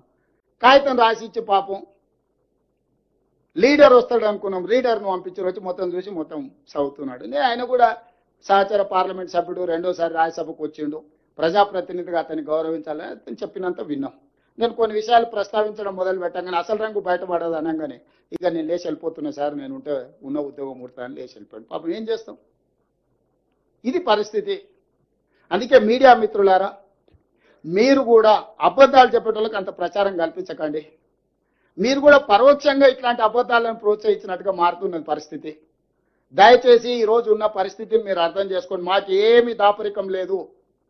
ఇందులో తెలంగాణ రాష్ట్ర ప్రయోజనాలే మా ఆలోచన. తెలంగాణ రాష్ట్ర ప్రయోజనాల కోసం ఎవరినైనా కలుస్తాం, ఎవరితోనైనా కొట్లాడతాం. ఇందులో ఎలాంటి శశపిషలు లేవు. సామభేద దాన దండోపాయాలల్లా మొదటి అంకంలో ఉన్నాం. గోదావరి రివర్ మేనేజ్మెంట్ బోర్డును కలిసి ఫిర్యాదు చేసినాం, జలశక్తి మినిస్టర్ గారిని కలిసి ఫిర్యాదు చేసినాం, ఎన్విరాన్మెంట్ మినిస్టర్కు లెటర్ రాసినాం, ఫినాన్స్ మినిస్టర్కు లెటర్ రాసినాం. రేపు అవసరమైతే ప్రధానమంత్రిని కలుస్తాం, అందరినీ కలుస్తాం. ఈ అందరిని కలిసిన తర్వాత కూడా తెలంగాణ ప్రజలకు న్యాయం జరగకపోతే న్యాయస్థానాలు ఉండనే ఉన్నాయి. ముందే డైరెక్ట్గా న్యాయస్థానానికి పోతే న్యాయస్థానం అంటే సంబంధిత సంస్థలకు మీరు ఫిర్యాదు చేసిండ్రా అంటే చేయలేదంటే ఏమంటారు? మీరు సంబంధిత సంస్థలకు ఫిర్యాదు చేయకుండా వాళ్ళకి చర్యలు తీసుకునే అవకాశం ఇవ్వకుండా మీ సమస్య ఏందో వాళ్ళకి వివరించకుండా కోర్టుకి ఎందుకు వచ్చినా మళ్ళీ ఆడికెళ్ళని పంపిస్తారు. ఇది ఏమంటారు ఫండమెంటల్స్. నువ్వు అప్రాపరేట్ ఫోరంలా ఫిర్యాదులు చేసి నీ బాధ చెప్పుకోకుండా నువ్వు అంశాలను వివరించకుండా కోర్టు దగ్గరికి వెళ్తే కోర్టు వినదు. తిరిగి మళ్ళీ వాళ్ళ దగ్గరికి వెళ్ళి ఫిర్యాదు చేయి. నీ ఫిర్యాదు మీద వాళ్ళు చర్యలు తీసుకున్నప్పుడు నీకు ఏదైనా బాధ ఉంటే నువ్వు అప్పుడు కోర్టుకు రా అని చెప్తారు. అందుకే ఈరోజు తెలంగాణ రాష్ట్ర ప్రభుత్వం అన్ని ప్రక్రియలు రాజకీయ పార్టీలను సంప్రదిస్తున్నాము, ప్రజాప్రతినిధులను సంప్రదిస్తున్నాము, సంబంధిత రాజ్యాంగబద్ధమైన సంస్థలకు ఫిర్యాదులు చేస్తున్నాము, మేము కేసు బిల్ చేస్తున్నాం. రేపు ఇవన్నీ ప్రయత్నాలు చేసినా మా తెలంగాణ ప్రయోజనాలకు భంగం కలుగుతుంది. కేంద్ర ప్రభుత్వం, ఆంధ్రప్రదేశ్ ప్రభుత్వం తెలంగాణ ప్రజల ప్రయోజనాలను ఫనంగా పెట్టి గోదావరి జలాలను రాయలసీమ పెన్నా బేసిన్కి తరలిస్తున్నారు. ఇది మాకు తీరని అన్యాయము అని చెప్పి కోర్టుకు వెళ్ళినప్పుడు మనకి న్యాయం జరుగుతుంది. ఈరోజు అందుకే చంద్రబాబు నాయుడు గారికి నేను సూచన చేస్తున్నా. మీరు పక్క రాష్ట్ర ముఖ్యమంత్రి, కేంద్రంలో మీకు పలుపాడి ఉండొచ్చు, మోడీ గారు మీరు ఏం చెప్తే అది వినొచ్చు. అంత మాత్రాన మీ ప్రాజెక్టులకు అన్ని అనుమతులు వస్తాయని మీరు అనుకుంటే అది భ్రమ. అట్లాంటి వాటికి అవకాశం లేదు. తెలంగాణ రాష్ట్ర ప్రజలకు ప్రయోజనాలు కాపాడుకోవడానికి అవసరమైన ప్రణాళిక, వ్యూహరచన స్పష్టంగా ఉన్నది. మేము ఈరోజు వివిధ రాజ్యాంగబద్ధమైన సంస్థలకు మేము ఫిర్యాదులు చేస్తున్నాము. రాజ్యాంగబద్ధమైన సంస్థలు మా హక్కులను కాపాడడానికి, మా హక్కులను మాకు అందించడానికి ముందుకు వస్తే సరే, లేకపోతే న్యాయస్థానానికి వెళ్తాం. అక్కడ కూడా జరగకపోతే ప్రజల దగ్గర పోతాము. అంతిమ నిర్ణేతలు ప్రజల దగ్గర కూడా వెళ్తాము. ఈరోజు నేను వారికి రెండో సూచన చేస్తున్నా. ఈరోజు 3000 టీఎంసీల మిగులు జలాలు గోదావరిలో ఉన్నాయి అని మీరు నమ్మితే, చంద్రశేఖరరావు చెప్పిండని కాదు, చంద్రబాబు నాయుడు గారు నమ్మినప్పుడు గోదావరి బేసిన్ మీద తెలంగాణకు 968 టీఎంసీల నీటి కేటాయింపులు ఉన్నాయి. 518 టీఎంసీలు ఆంధ్రప్రదేశ్కు ఉంటే 968 టీఎంసీలు తెలంగాణకు అలొకేషన్ ఉన్నది ఉమ్మడి రాష్ట్రంలోనే. మా 968 టీఎంసీల వరకు తెలంగాణ ప్రాజెక్టులకు బ్లాంకెట్ గా మీరు ఎన్ఓసి ఇవ్వండి. మా తెలంగాణ ప్రాజెక్టులకు 968 టీఎంసీలకు వాడుకోవడానికి సంపూర్ణమైన అనుమతులు వచ్చిన తర్వాత మేము ఆ ప్రాజెక్టులు కట్టుకున్నాక ఇంకా నీళ్లు కిందికి పోతే అది వరద. పైన మా సమ్మక్క సారక్కకు అడ్డం పెడతారు, మా సీతారామకు అడ్డం పెడతారు, మా కాళేశ్వరంకి అడ్డం పెడతారు. గోదావరి బేసిన్ మీద మేము కట్టుకునే ప్రతి ప్రాజెక్టుకు ఆంధ్రప్రదేశ్ అభ్యంతరం పెట్టి ఆ ప్రాజెక్టుల అనుమతులు రాకుండా ఆలస్యం చేసి ఇగో మిగులు జలాలు ఉన్నాయన్నాడు. మిగులు జలాలు ఎట్లున్నాయి? కేసీఆర్ దరిద్రం వల్ల, ఆకలి వల్ల, కేసీఆర్ తెలంగాణకు చేసిన ద్రోహం వల్ల నీళ్లు నీకు వరదొస్తున్నాయి. ఏందయా ద్రోహం? మేడిగడ్డ కూలిపోయింది, సుందీలు అక్కడికి రాలే. ఇక అన్నారం గురించి నేను చెప్పాల్సిన పని లేదు. అవే చక్కగా ఉంటే ఆ నీళ్లు మేము ఎత్తిపోసుకుని ఉంటే నీకు వస్తుండేనో రాకుంటుండేనో లెక్క తెలుస్తుండే. ఇవాళ వాళ్ళ ధనదాహం వల్ల, వాళ్ళ దోపిడీ వల్ల మేడిగడ్డ కుప్పగూలింది. ఏమవుతుందా, ఓ పిల్లర్ గుంగిపోతే ఏమవుతుంది, ప్రాజెక్ట్ అంత ఉంది కదా అంటారు. హరీష్ రావు గారు, నీ గుండెకాయ ఊడబీక్తే నీకు తెలుస్తా. మొత్తం బాడెంత 6 అడుగులు ఉన్నావు, గుండెవి తీసి పక్కకు పెట్టు, నువ్వు ఉంటావో లేదో చూద్దాం.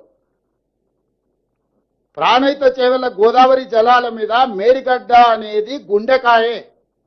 ఆ గుండెనే లేకున్న తర్వాత మిగతా బాడీ ఉందని చెప్పుకోవడానికి తప్ప సున్నా కూడా ప్రయోజనం లేదు. ఇవాళ అన్నిటికంటే కింది నుంచి లిఫ్ట్ చేయాల్సింది, అక్కడి నుంచి మేడిగడ్డ నుంచి నీళ్ళు ఎత్తి అన్నారంలో పోయాలి, అన్నారంలో పోసిన నీళ్లు సుందిళ్లలో పోయాలి, సుందిళ్లలో పోసిన నీళ్లు మిడిమానేరు, అక్కడి నుంచి శ్రీపాద ఎల్లంపల్లి, అక్కడి నుంచి ఎస్ఆర్ఎస్పి, అక్కడి నుంచి మిగతా ప్రాంతాలకు నీటిని తరలించాలి. అసలు కానీ పిసలు అయిపోయింది అని అంటే, అసలు పిసల్ గయా అంటారు ఉర్దూలో. అసలు పిసల్ గయా భాయ్, आपको समझ में नहीं आ रहा, जान पूछ के बोल रहे या बिना ऐसी बोल रहे. ఇట్లా మొత్తం ప్రాజెక్టుని కుప్పగూల్చి మీ ధనదాహానికి బలైపోయిన మేడిగడ్డ, అన్నారం, సుందీల పోవడం వల్ల ఈ రోజు కిందికి వరద జలాలు పోతున్నాయి. 10 సంవత్సరాలు మీరు గోదావరి బేసిన్ మీద ప్రాజెక్టులు కట్టకపోవడం వల్ల ఈరోజు చంద్రబాబు నాయుడు గారు తరలించకపోతా అని ధైర్యంగా చెప్పగలుగుతున్నాడు. 10 సంవత్సరాలు కృష్ణా బేసిన్ మీద మీరు ఏ ఒక్క ప్రాజెక్టు పూర్తి చేయకపోవడం వల్ల నువ్వు సంతకాలు పెట్టి తెలంగాణను మోసం చేసినావు. 811 టీఎంసీ నికర జలాలు అన్నాడు ఉమ్మడి ఆంధ్రప్రదేశ్కి కేటాయింపులు జరిగితే నువ్వే 2015లో పోయి సంతకాలు పెట్టినావు. మా తెలంగాణకు 299 టీఎంసీ చాలు, మీరు 512 టీఎంసీలు తీసుకెళ్ళమని. పోనీ అదే అనుకుందాం, ఆ 299 టీఎంసీలు అన్న 10 సంవత్సరాలు ఎప్పుడైనా వాడినవా? మొన్న మొదటిసారి మేము వచ్చినాక 286 టీఎంసీలు వాడినవా? ఈ 10 ఏళ్లలో నువ్వు కల్వకుర్తి కానీ, భీమా కానీ, నెట్టంపాడు కానీ, కోయిల్సాగర్ కానీ, ఎస్ఎల్బిసి కానీ, పాలమూరు రంగారెడ్డి పూర్తి చేసినుంటే కనీసం నువ్వు చేసిన దుర్మార్గానికి ఆ నీళ్ళను వాడుకునేటోళ్ళం కదా. ఈరోజు ప్రతి సంవత్సరం 700 పైన టీఎంసీలు ఆంధ్రప్రదేశ్ తరలించకపోతుందనంటే 10 సంవత్సరాలు చంద్రశేఖరరావు గారు, హరీష్ గారు తెలంగాణకు చేసిన ద్రోహం, దక్షిణ తెలంగాణని ఎడారిగా మార్చి మీరు ఈరోజు నీళ్లు వినియోగించుకోకుండా ప్రాజెక్టులు పూర్తి చేయకుండా వదిలేయడం వల్ల ఆ కృష్ణానది జలాలు కూడా రాయలసీమ లిఫ్ట్, ముచ్చమర్రి, పోతిరెడ్డిపాడు 44,000 క్యూసెక్స్ నుంచి 80,000 క్యూసెక్లు, ఇవాళ శ్రీశైలం బ్యాక్ వాటర్స్ నుంచి రోజుకు 10 టీఎంసీలు తరలించుకోవడానికి ప్రాజెక్టులు కట్టారు. 10 ఏళ్లలో ఇద్దరు పల్లికలు ఇచ్చుకుంటూ కూర్చున్నారు. మొత్తం కలిపితే కల్వకుర్తి, రంగారెడ్డి ఏ ప్రాజెక్టు కలిపినా 2 టీఎంసీలు కూడా మనం లిఫ్ట్ చేసుకోలేకపోతున్నాం. ఇది తెలంగాణ దీనమైన పరిస్థితి. ఆనాడు పాలమూరు రంగారెడ్డి ఎత్తిపోతలు జూరాల నుంచి తీసుకుందామని అంటే ఎవడా మీకు చెప్పినాడు జూరాల నుంచి చిన్నారెడ్డి నీకు తలకాయ లేదు, తల ఆడబెట్టుకుంటాం అని చిన్నారెడ్డిని తిట్టి అడిగిపోయాడు. జూరాల అనేది హెడ్, కృష్ణానది జలాలు మొట్టమొదట అలంపూరు జూరాల దగ్గర ఎంటర్ అయినట్టే తెలంగాణకు తీసుకుంటే శ్రీశైలంలో బ్యాక్ వాటర్స్ లో పోతిరెడ్డిపాడో లేకపోతే రాయలసీమనో ముచ్చమర్రో తీసుకోవడానికి అవకాశమే లేకపోతుండే. ఈరోజు జూరాలలో ఎంటర్ అయిన కర్ణాటక నుంచి వచ్చిన నీళ్లు అలా తిరిగి రాయలసీమకు పోయి మళ్ళీ తెలంగాణకు వస్తున్నాయి. అక్కడి పోగానే వెనకటికి నంద్యాల ఘాట్లో దారి దోపిడీ చేస్తాం, లారీల లోడ్ పోతూనే ఉంటుంది, లారీ చిన్న పోతూనే ఉంటాయి, పైనుంచి సంచులు మాయమైతేనే ఉంటాయి. ఇవాళ రాయలసీమ లిఫ్ట్, పోతిరెడ్డిపాడు, ఇవాళ ముచ్చమర్రి ఆ ప్రాంతానికి పోయిన నీళ్ళు అక్కడికక్కడనే మాయమైపోతున్నాయి. ఎక్కడ పోయినా తెల్లారిలో చూసే వరకాలు ఏమి కనిపిస్తలేవు. రాత్రి చూస్తే శ్రీశైలం నిండుకుంటుంది, తెల్లారి వరకాల కాలి కుండలాగా కనిపిస్తుంది. దీనికి కారణం పోతిరెడ్డిపాడు కదా, నువ్వు చేసిన కుంపటి కదా. రాయలసీమ లిఫ్ట్ నీ ఇంట్లోనే జీవో తయారైంది కదా. ముచ్చమర్రి చంద్రబాబు నాయుడు కడుతుంటే మూసుకొని కూర్చున్నది నువ్వే కదా. ఏదన్నా మేము వచ్చినాక ప్రారంభించిన ప్రాజెక్టు ఉందా? ఈరోజు ఇటు కృష్ణా బేసిన్, కృష్ణా మొత్తం కొలగొట్టిరు వాళ్ళు, అదే ఊపు మీద గోదావరి బేసిన్కి వచ్చింది. ఈ 10 ఏళ్ళు నువ్వే కదా ఉన్నది. ఈ 10 ఏళ్లలోనే కదా ఈ దుర్మార్గం జరిగింది. ఉమ్మడి రాష్ట్రంలో అన్నో సమైక్య పాలకులు మనకు అన్యాయం చేసిరని ఓకే, 10 ఏళ్లలో మీరేం చేసిండ్రు? ఇలా ప్రాజెక్టులు పూర్తి చేయడానికి ఖర్చు పెడదామంటే నిధులు లేవు, నీళ్ళు ఆగుతలేవు, అవి కిందికి పోతూనే ఉన్నాయి. ఇగో కింద నీళ్లు ఉన్నాయి కదా నేను ఎత్తుకపోతాను ఆయన తయారైండు. సరిగ్గా చూడు, రేపు పొద్దుగాల చంద్రబాబు నాయుడు గారు ఈ మీటింగ్ మినిట్స్ తీసుకొస్తాడు. వీళ్ళు కాదు చంద్రశేఖరరావు గారు చెప్పారు 3,000 టీఎంసీలు సముద్రంలో పోతున్నాయి, తెలంగాణ వాళ్ళకి ఏ నష్టం ఉందా, సముద్రంలో నేను కొన్ని తీసుకొని బాగుపడతా అంటే మీకేం కష్టం వచ్చింది, మా చంద్రశేఖరరావు మంచోడే కానీ రేవంత్ రెడ్డి ఏంది ఇట్లా చెప్తున్నాడు అని ఆయన తయారవుతాడు. అందుకే మీడియా మిత్రులారా, ఈరోజు స్పష్టంగా రాజకీయాలకు అతీతంగా మనందరం ఒక దగ్గర కూర్చొని చర్చించుకొని ముందుకు వెళ్ళాలి. ఈరోజు కేంద్ర ప్రభుత్వం మీద ఒత్తిడి తీసుకురావాలి. మోడీ గారికి చంద్రబాబు నాయుడు గారు అవసరం ఉంది, చంద్రబాబు నాయుడు గారికి గోదావరి జలాల అవసరం ఉంది. ఇది భగవంతుడికి భక్తుడికి అనుసంధానం, అంబికా దర్బార్ బత్ అన్నట్టుగా ఉన్నది. వాళ్ళిద్దరి మధ్యలో అధికారం నీళ్లు పంపకాలు చేసుకుంటే అధికారం నీకు నీళ్లు నాకని. అందుకే ఈరోజు అన్ని వ్యవస్థల దగ్గరికి మేము వెళ్తున్నాము. నాకు ఉత్తమ్ కుమార్ రెడ్డి గారికి ఎలాంటి భేషజాలు లేవు. అందరినీ కలుస్తాం, అందరితో మాట్లాడతాం, సమస్యకు పరిష్కారం కనుగొనడానికి చూస్తాం. కాకపోతే లీగల్ ఫైట్ ఎట్లా చేయాలి, పొలిటికల్ ఫైట్ ఎట్లా చేయాలి, టెక్నికల్గా ఎట్లా ఫైట్ చేయాలో ఫైట్ చేస్తాం. చివరిగా చంద్రబాబు నాయుడు గారికి నా సూచన ఒకటే, ఇది మనం గ్యాప్ పెంచుకోవడం, దూరం పెంచుకోవడం ద్వారా పరిష్కారం కాదు. మీరు ఢిల్లీలో మోడీ గారిని ఒత్తిడి తెచ్చి అనుమతి తెచ్చుకోవడం వల్ల ఇవి పూర్తి కావు. కాబట్టి మా తెలంగాణ ప్రాజెక్టులో గోదావరి బేసిన్ మీద 968 టీఎంసీలు, కృష్ణా బేసిన్లో పరివాహక ప్రాంతం ప్రకారం మాకు ఒక 555 టీఎంసీల నీళ్ళు వస్తాయి. దాని బేసిస్ మీద మేము కొన్ని ప్రాజెక్టులు కట్టుకుంటాం. ఈ రెండింటికి మీరు క్లియర్గా అనుమతి ఇవ్వండి. ఆ తర్వాత ఎన్ని సముద్రంలో పోయే నీళ్ళు మీరు ఎన్ని తీసుకుపోయినా మాకు అభ్యంతరం లేదు. 3000 మీరు ఎన్నైనా తీసుకెళ్ళండి. ఓ 1000 టీఎంసీలు దాదాపుగా గోదావరి మీద, ఒక 500 టీఎంసీలు కృష్ణా బేసిన్ మీద మా ప్రాజెక్టులకు మీరు ఎన్ఓసి ఇవ్వండి. ఈ 2 ఎన్ఓసీలు ఇచ్చిన తర్వాత మేము మీ ప్రాజెక్టులకు ఎలాంటి అభ్యంతరం పెట్టము. మా తెలంగాణకు 1500 టీఎంసీలు వస్తే 1,50,00,000 ఎకరాలకు మేము నీళ్లు అందించుకోగలుగుతాం. మా తెలంగాణలో పంటలు పండించుకుంటాం. మీకు మాకు ఎలాంటి సమస్యలు ఉండవు. వ్యక్తులుగా కాదు, ఇది 2 సంస్థలు, 2 రాష్ట్రాలు. ఈ రాష్ట్రాల ప్రజల ప్రయోజనానికి కృష్ణా బేసిన్ మీద ఒక 500 టీఎంసీలు, గోదావరి బేసిన్ మీద దాదాపు ఒక 1000 టీఎంసీలకు మీరు బ్లాంకెట్ ఎన్ఓసి ఇవ్వండి. ఆ తర్వాత మీరు ఏ ప్రాజెక్టులైనా కట్టుకోండి, మాకు అభ్యంతరం లేదు. కేంద్ర ప్రభుత్వానికి కూడా మా విజ్ఞప్తి ఇదే, శశపిషలు లేవు. కిషన్ రెడ్డి గారు, కేటీఆర్ గారు ఒత్తిడితోటి నువ్వు ఎన్నిసార్లు తప్పించుకుంటావో నీ ఇష్టం. తెలంగాణ ప్రజలు నిశ్చితంగా గమనిస్తారు. రేపు సిఆర్ పాటిల్ దగ్గరికి వెళ్ళడానికి మాకు టైం ఉంది. కిషన్ రెడ్డి గారిని రిక్వెస్ట్ చేసినాం, ఢిల్లీలోనే ఉన్నారు కాబట్టి మీరు కూడా మాతో పాటు రండి. సిఆర్ పాటిల్ దగ్గరికి వెళ్ళి తెలంగాణ ప్రజల ప్రయోజనాల గురించి మాట్లాడతామని మా మంత్రి గారు ఆల్రెడీ విజ్ఞప్తి చేసిండ్రు. వారిని కూడా మాతో కలిసి రావాల్సిందిగా, తెలంగాణ ప్రయోజనాల కోసం పాటుపడాల్సిందిగా విజ్ఞప్తి చేస్తున్నా.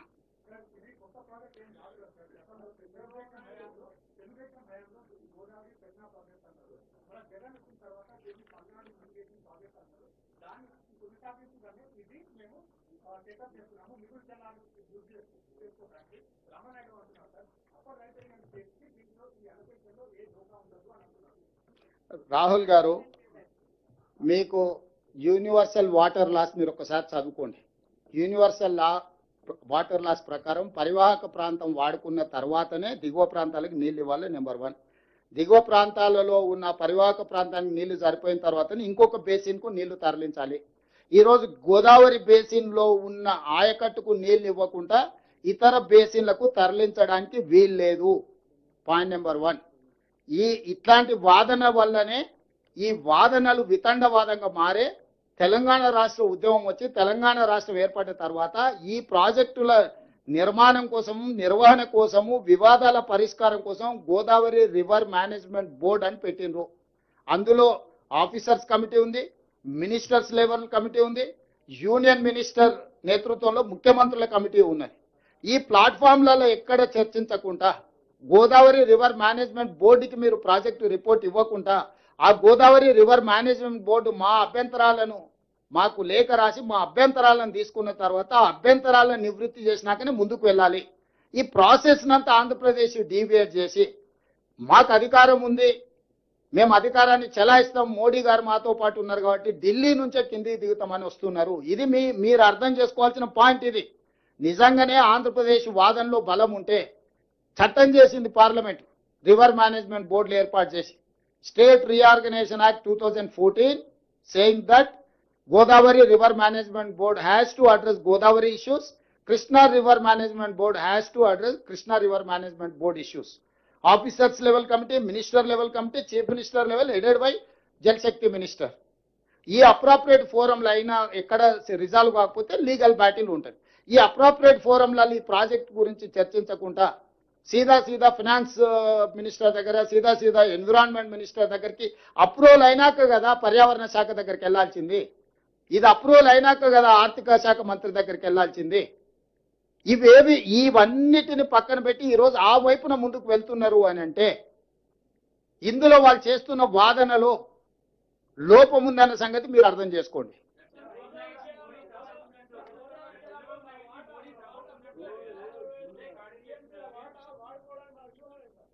ఏంది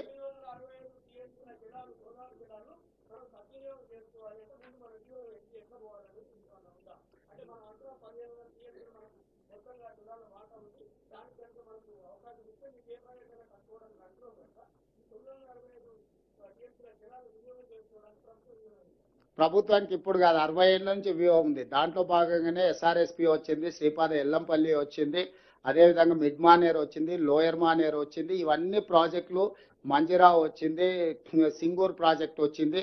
ఇవన్నీ ప్రాజెక్టులు కట్టింది తుమ్మిడిఎట్టి దగ్గర కట్టి ప్రాణహిత వరకు, తాండూరు వరకు 160 టీఎంసీలను తరలించాలని చెప్పి గోదావరి బేసిన్ మీద కూడా మేము ప్రాజెక్టులు తెచ్చినాం. గందరగోళం ఎక్కడొచ్చిందంటే రీడిజైనింగ్ పేరు మీద 2 లక్షల కోట్లు కొల్లగొట్టి నమస్తే తెలంగాణ అని పత్రిక పెట్టిరు చూడు, గక్కడి నుంచే సమస్య వచ్చింది. టీ న్యూస్ నమస్తే తెలంగాణ ఈ రాష్ట్రానికి పట్టిన చీడ పీడ.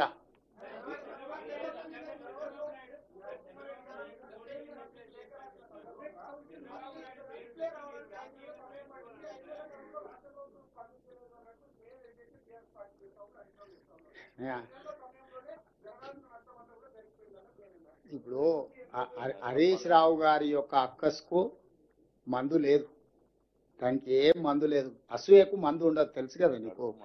కడుపు మంటకు కూడా మందు ఉంటుంది, కానీ అసూయకు మందు ఉండదు. అది అసూయ. అరే ఇది కూడా మేమే ఉంటే మేమే టెండర్లు పిలిస్తే ఆ కమిషన్లు మాకు వచ్చేటివి, ఇప్పుడు అవతలోళ్ళు పిలుచుకుంటారు అదెక్కడ బాయను ఇదెక్కడ బాయను అనే అసూయ. 5 నెలల నుంచి కంటిన్యూస్గా మేము రిప్రజెంట్ చేయబట్టే ఈరోజు కేంద్ర ప్రభుత్వం వెనక ముందు ఆలోచన చేస్తుంది. ఈరోజు మా ప్రయత్నాల వల్లనే ఇది ఒక కనీసం పులి స్టాప్ కామా పడ్డది. ఈరోజు మిగతా సమస్యలకు పరిష్కారం వస్తుంది. 10 ఏళ్ళు మీరేం చేసిండ్రని నేను అడుగుతున్నా. 10 ఏళ్ళు నీ ప్రాజెక్టుల అనుమతులు ఎందుకు తెచ్చుకోలేదు? వాళ్ళు కట్టేది ఆపే సంగతి తీసిపెట్టు. 10 సంవత్సరాలలో నువ్వు కట్టడానికి టెండర్లు పిలిచిన 1,50,000 కోట్ల కాళేశ్వరానికి అనుమతులు ఎన్ని తెచ్చినావు? 60,000 కోట్లతో పిలిచిన పాలమూరు రంగారెడ్డి ఎత్తిపోతలకి ఎన్ని అనుమతులు తెచ్చినావు? 5 ఏళ్ళు హరీష్ రావు గారు సాగునీటి పారుదల మంత్రిగా ఉన్నారు, 5 ఏళ్ళు చంద్రశేఖరరావు గారు ఉన్నారు. వాళ్ళిద్దరు కట్టింది కూలింది గది ఒక్కటే, అంతకు మించి ఇంకేందని ఉందా నువ్వు చూపి. మల్లన్న సాగర్లో నుంచి నీళ్ళు ఎట్లా తీసుకుంటాడు? మల్లన్న సాగర్కి ఎక్కడి నుంచి నీళ్ళు వస్తాయని అడుగుతాడు. అసలు ఆయన తెలివితేటలు అన్ని కూడా తిప్పి నాకే చూపిస్తున్నాడు. ఈవెన్ గజ్వేల్కి ఇచ్చిన మిషన్ కాకతీయ అదేంది మిషన్ భగీరథలు ఇచ్చిన నీళ్లు కూడా శ్రీపాద ఎల్లంపల్లి నుంచి హైదరాబాద్కి మేము నీళ్లు తెస్తే మధ్యలో బొక్క కొట్టి ఆ నీళ్లు తీసుకొని పోయి గజ్వేల్కు తాగనికే నీళ్ళు ఇచ్చింది. ఈ రోజుకి అదే పైప్ లైన్ ఉంది, అది తీసుకుపోయి చూపిస్తాపా. మోడీని కూడా మోసం చేసింది, తీసుకొచ్చి మిషన్ భగీరథలో భాగంగా నీళ్లు ఇస్తున్నామని. ఎక్కడివా నీళ్లు?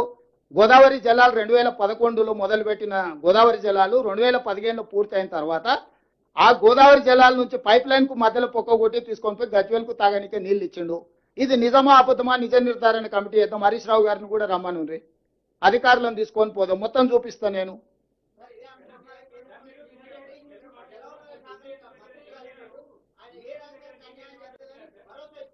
ఎవరు?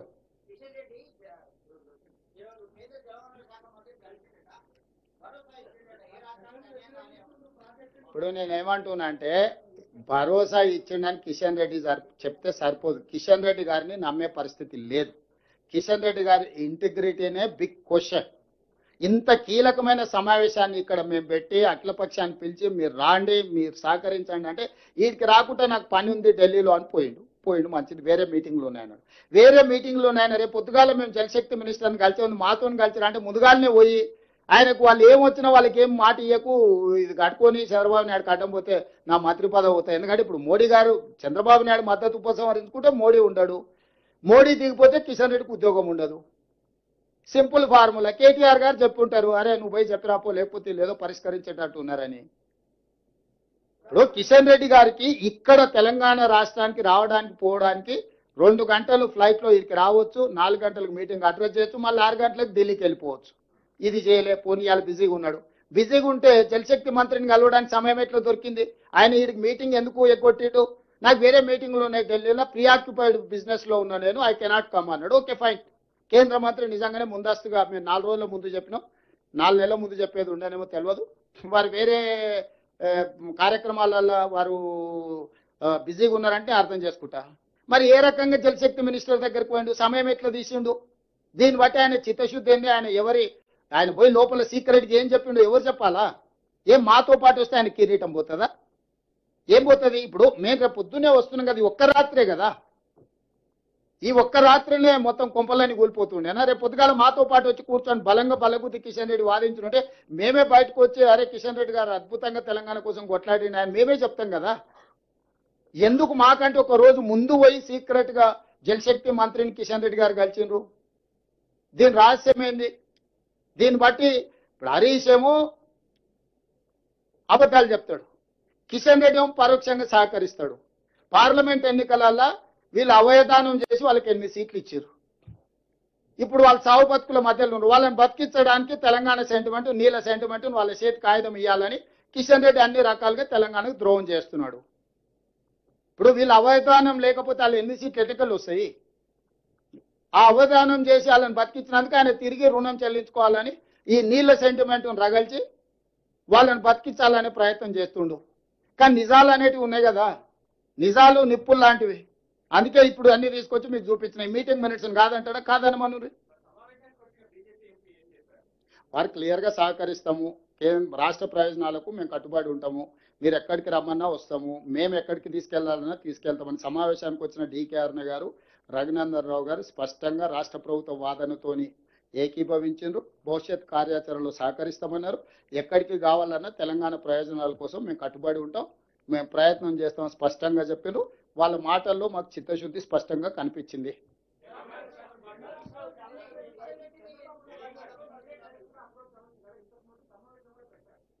అవునే, ఇది ప్రభుత్వం అధికారిక కార్యక్రమం. నువ్వు మా ఇంట్లో ఫంక్షన్, మీ ఇంట్లో ఫంక్షన్ ఉంటే నువ్వు నేను మాట్లాడుకోవచ్చు. ఇది అధికారికంగా ఏర్పాటు చేయాల్సింది. ఫిర్యాదు చేస్తున్నాము. ఆర్బిట్రేటర్ ఎవరు? 2 రాష్ట్రాల మధ్య వివాదాలు వచ్చినప్పుడు arbitrator government of India, Jal Shakti minister. రేపు పొద్దుగాల పోయి జలశక్తి మినిస్టర్ని కలుస్తున్నాము. అపెక్స్ కౌన్సిల్ చైర్మనే జలశక్తి మినిస్టర్. ఆ అపెక్స్ కౌన్సిల్ చైర్మనే రేపు పోయి కలుస్తున్నాం మేము.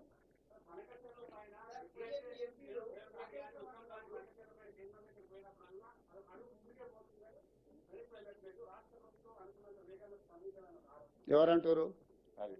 ఇక ఆయన తప్ప ఇంకెవడని ఉన్నాడా?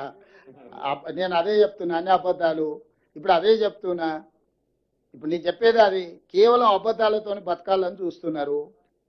పిల్ల చేష్టలు అంటారు కదా, నీకు తెలుసు కదా.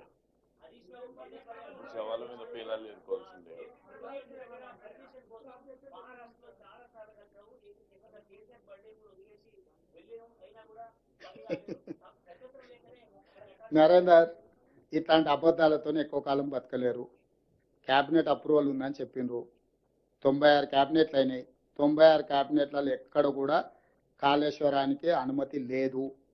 నేను స్పష్టంగా చెప్తున్నా. కాళేశ్వరంలో కట్టిన ప్రాజెక్టుల యొక్క అంచనాలు పెంచడానికి క్యాబినెట్కి వచ్చింది తప్ప అక్కడి నుంచి ఇక్కడికి తరలించాలనేది ఏ రోజు క్యాబినెట్లో చర్చ జరగలేదు. దానికి సంబంధించిన పూర్తి వివరాలు, డాక్యుమెంట్లు ఉన్నాయి. ఇప్పుడు నేను చీఫ్ మినిస్టర్ ఏది మాట్లాడినా కమిషన్కి ప్రభావితం చేస్తుందని కోర్టులో పోయి ఒక తొండివాదం చేసి ఏదైనా కోర్టు రిలీఫ్ తెచ్చుకోవడానికి చిల్లర ప్రయత్నం చేస్తారని నేను వివరాలు చెప్తలేను.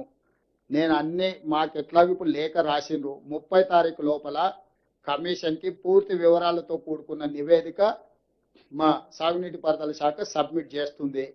కాళేశ్వరం కమిషన్ మాకు లేఖ రాసింది. ఎప్పుడు ఈటెల రాజేందర్, హరీష్ రావు, చంద్రశేఖర్ రావు గారు కమిషన్ ముందల హాజరయ్యి ఈ ప్రాజెక్టులకు క్యాబినెట్ అనుమతి ఉంది అని వాళ్ళు చెప్పిండ్రు. దీనికి సంబంధించిన వివరాలు మీ దగ్గర ఏమైనా ఉంటే కమిషన్కు సబ్మిట్ చేయండి అని చెప్పి మాకు లేఖ రాసింది. దాని నేపథ్యంలో 30 తారీఖు లోపల పూర్తి వివరాలతో కూడుకున్న అన్ని ఆధారాలను కమిషన్కు అందజేయడం జరుగుతుంది. వాళ్ళు చెబుతున్న అబద్ధాలు కమిషన్ ముందల తేటతెల్లం చేస్తాము. ఇంకా అబద్ధాలు చెప్పి బుకాయించి ఇంకేదో కాలం గడపాలను, లేకపోతే కమిషన్ విచారణ నుంచి తప్పించుకోవాలని వాళ్ళు ప్రయత్నం చేస్తే అట్లాంటి పప్పులు ఏమీ ఉడకవు. ఎవరు ఏదైనా చేసుకునే దుంకమను బెస్ట్, పోతే లాభం. చల్, థ్యాంక్ యూ.